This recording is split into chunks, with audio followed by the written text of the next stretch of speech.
What's going on, guys? This is Lewis from Strictly Front Wheel Drive. This is going to be an in-cab truck video. I had recorded a video last night, but I still have yet to have to edit it yet. So I'm going to release this video just because the video that I'm going to release explains basically what I'm going to talk about today in more depth. The problem I was having was when I was measuring my ring gaps with the rings that the nip-in pistons came with, the NPR rings. I ran into an issue, and it wasn't till just recently where I was looking on YouTube to find some insight on it versus what the eBay seller was telling me. I couldn't find a video until I came across one of the guys that I watch a lot, which is VHB Engines. I believe his name is Chris. Go check him out. He has a ton of videos. He does his research.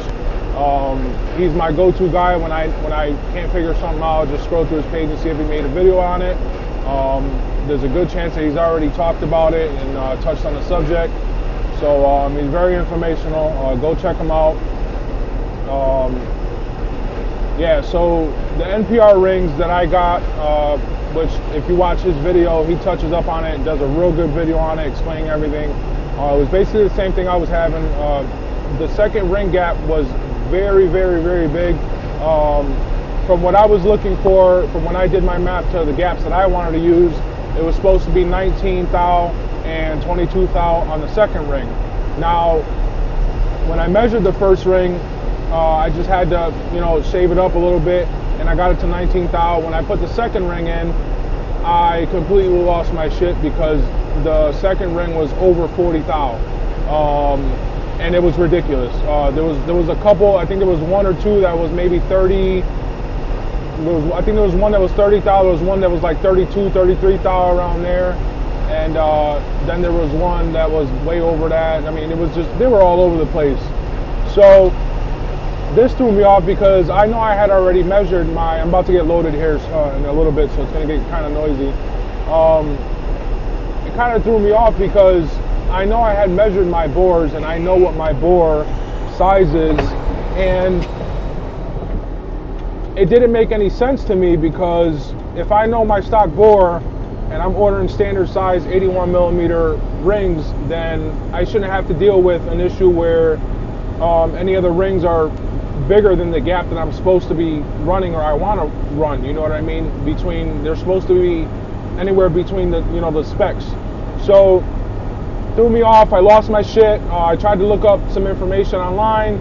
I found that even the information sheet on the nip-in, they say that the clearances are supposed to be anywhere from, I think, 30 to 50 thou in the second ring, and that, that to me is ridiculous. I haven't done my complete research on them and tried to find more hardcore, but it wasn't until I saw Chris's video where it kind of clicked in my head that, yeah, I'm not wrong. It could have been that I didn't measure the cylinders right and I had an issue, but the factor was that the first ring was fine. So then when I got to the second ring, that's when I kind of lost it.